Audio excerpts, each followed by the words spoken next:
Halo, assalamualaikum teman-teman Kenari Mania, berjumpa lagi di channel saya Brandy Kanari. Di video kali ini masih di seputaran tutorial ya teman-teman. Nah, ini pejantan saya yang kemarin baru selesai terkena tetelo. Nah, sekarang malah terkena penyakit gohem ya, kalau orang-orang bilang, atau gampangannya sariawan lah seperti itu. Oke, nanti kita akan bahas mungkin ciri-cirinya atau tips nanti untuk cara perawatannya agar cepat sembuh, akan saya bahas di video kali ini. Oke, sebelum kita jauh untuk membahas, kita intro dulu ya teman-teman.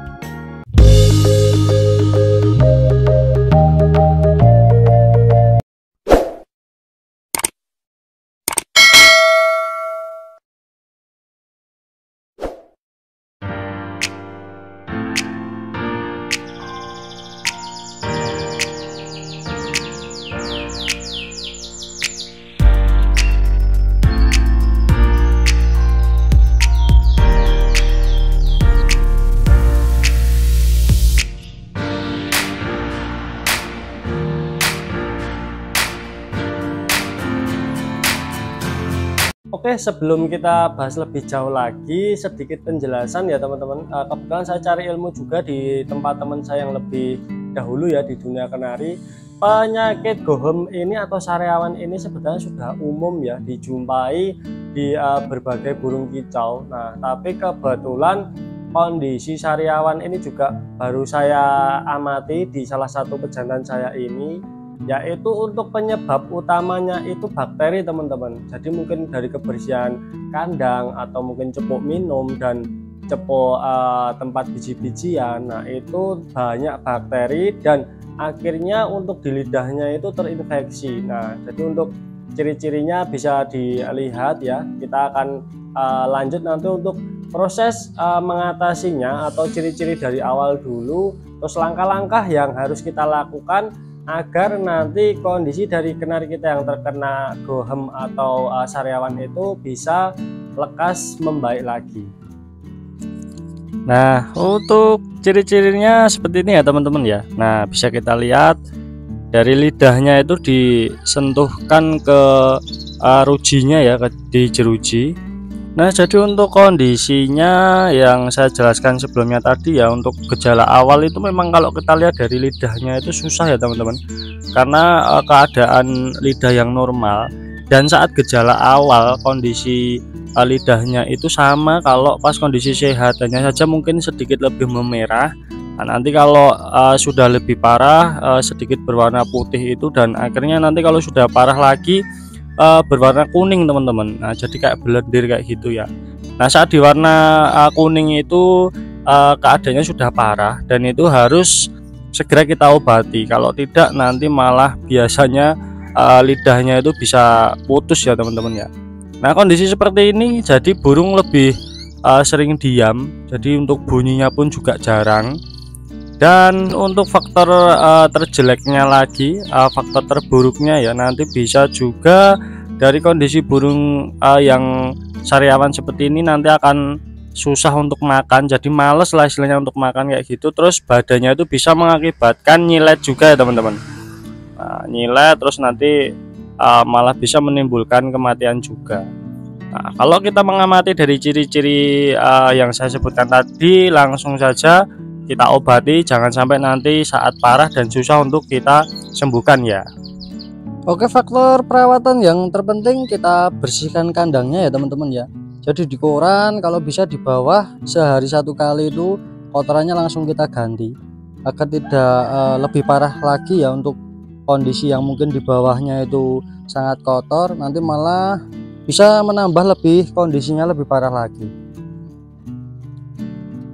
Selain dari kebersihan di sangkarnya ya, di bawah korannya itu kita perhatikan juga untuk tempat pakan ya teman-teman ya. Nah, ini ada kayak putih-putih kayak gini, ini kan juga kotoran mungkin dari kotoran kenari kita sendiri. Nah, ini bisa kita bersihkan. Terus untuk di cepuk air minumnya juga kita bersihkan. Nah, ini juga menjadi salah satu faktor penyebab juga ya untuk terkena penyakit sariawan itu tadi. Nah, ini kita akan bersihkan dulu, pokoknya kita usahakan sesteril mungkin ya, sebersih mungkin lah. agar kondisinya nanti untuk membaik ke depannya lebih cepat kayak gitu. Nah, kalau bisa kita kasih tulang sotong seperti ini ya teman-teman. Nah, ini untuk biasanya kan memang kondisi dari goham atau sariawan itu burung lebih sering menempelkan mulutnya ya atau lidahnya itu mungkin di pangkringan, terus di ringnya sendiri itu, terus kadang di jeruji. Nah, saat di tulang sotong seperti ini nanti dia lebih apa ya istilahnya, lebih terhindar dari bakteri ya, karena mungkin dari tulang sotongnya juga keadaan bersih. Nanti takutnya kalau di pangkringan terus mungkin di jeruji-jeruji kadang juga ada kotoran-kotoran, nah, nanti malah bisa menambah lebih parah lagi. Oke, langsung saja akan saya lihat dulu ya dari kondisi lidahnya, semoga belum parah dan langsung bisa kita obati. Nah, kita siapkan dulu obat anti snotnya ya teman-teman ya.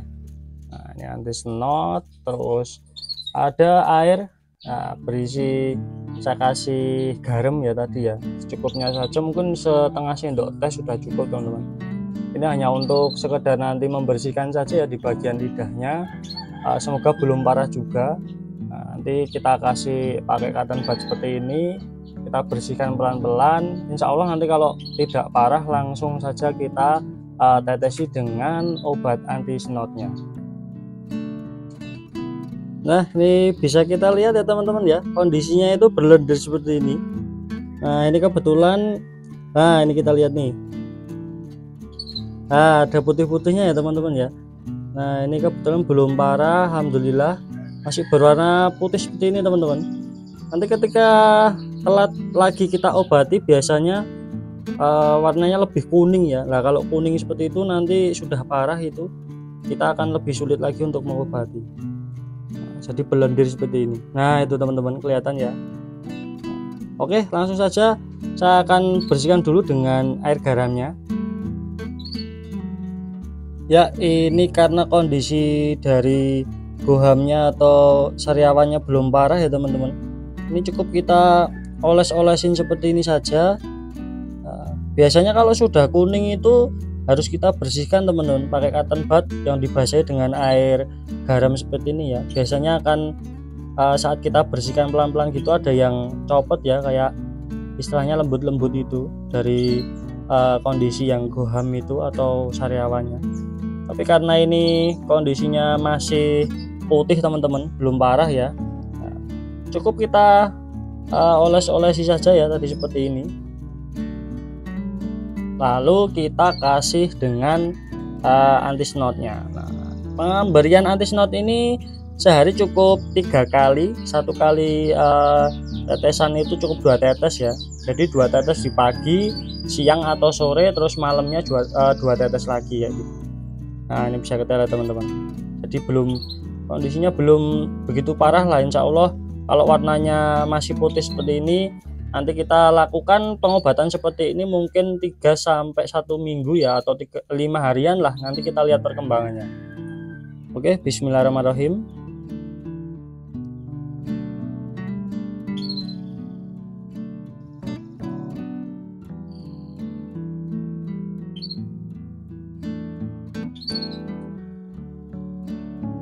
Oke, cukup 2 tetes dulu. Nanti kita kasih lagi di siang harinya dan di malam hari. Sedikit tambahan ya teman-teman, untuk air minumnya kita kasih sedikit saja, mungkin sekitar 1/4-nya, atau mungkin sedikit saja ya. Nanti kalau banyak juga takutnya kalau untuk mandi malah bakterinya lebih banyak lagi dan malah menambah lebih parah dari kondisi sariawan atau gohamnya. Nah, jadi cukup sedikit, sekitar 1/4 seperti ini kita tetesin dari anti snot itu tadi. Saya sekitar 2 atau 3 tetes lah cukup.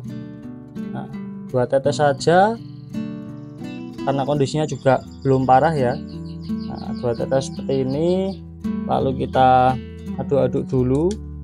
Ini nanti untuk 1 hari ke depan. Jadi misal kita pagi lah, besok pagi kita ganti lagi. Oke, saya akan rawat dulu 3-5 hari ke depan ya, insya Allah paling cepat 3 hari, terus nanti paling lama 1 minggu lah kita akan lihat kondisinya ya teman-teman. Nah, ini kebetulan kemarin yang kena tetelo sudah sembuh, bahkan kemarin sudah gacor teman-teman, cuma belum rajin kayak sebelum terkena tetelo itu ya. Tapi saya sudah senang banget karena ini pejantan utama saya ya, sudah bisa berbunyi. Malah sekarang kondisinya terkena penyakit goham atau sariawan itu tadi.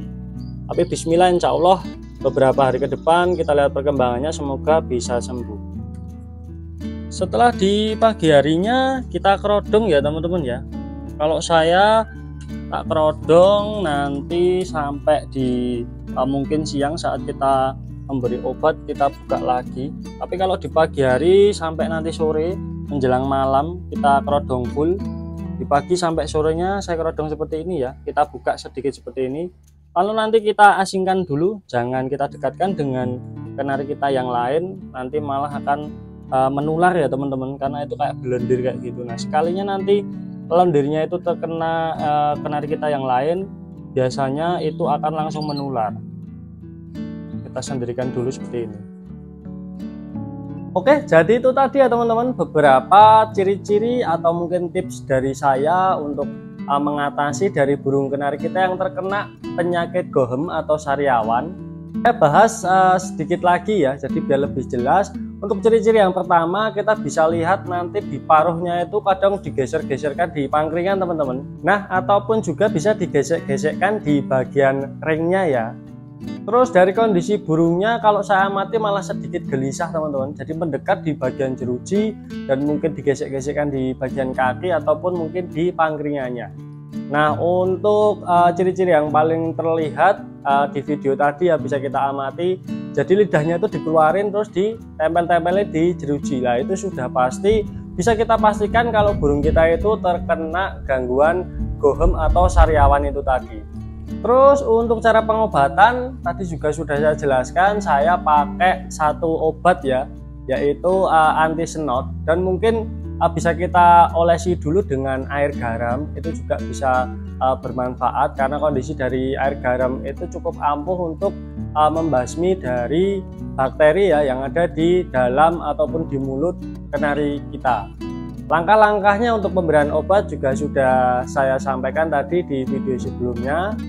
Oke, kunci yang terpenting juga ya menurut saya yaitu kebersihan kandangnya. Nah, jadi dari alas koran kita ganti setiap harinya, terus dari cepuk air minum dan cepuk biji-bijiannya ya kita ganti setiap hari teman-teman. Dan untuk kondisi kenari yang seperti ini kita harus sendirikan, kita kerodong namun kita buka sedikit ya, jangan di full, nanti mungkin di sore hari baru kita kerodong full. Nah, dijauhkan dulu dari kenari yang lain karena untuk kasus penyakit sariawan ini saya tanya-tanya juga, ini beresiko untuk menular ya. Nanti kalau kita dekatkan dengan kenari kita yang lain malah ikut tertular dari penyakit gohem atau sariawan pada pejantan saya yang kali ini saya bahas. Oke teman-teman semuanya, cukup sekian dulu ya pembahasan video kali ini. Nah untuk ilmu yang saya dapatkan ini juga hasil saya berilmu ke teman-teman yang sudah senior ya. Jadi mungkin setiap peternak itu punya obat beda sendiri ataupun mungkin perawatan yang berbeda. Nah tergantung kitanya juga, mungkin bisa kita cari referensi atau mungkin contoh dari video saya kali ini bisa diterapkan. Kita cari mana yang lebih efektif. Intinya di sini saya bukan untuk menggurui, kita belajar bareng di sini dan semoga saja untuk hasil kedepannya bisa bermanfaat untuk teman-teman yang mengalami hal sama dan bisa berhasil sembuh seperti yang kita inginkan. Terima kasih untuk teman-teman semuanya yang sudah mendukung saya sampai saat ini. Semoga kita selalu diberikan kesehatan, kelancaran rezeki, dan tentunya perkembangan di dunia ternak kita kedepannya semakin lebih baik lagi. Oke, ada kurang dan lebihnya saya mohon maaf. Cukup sekian. Wassalamualaikum warahmatullahi wabarakatuh.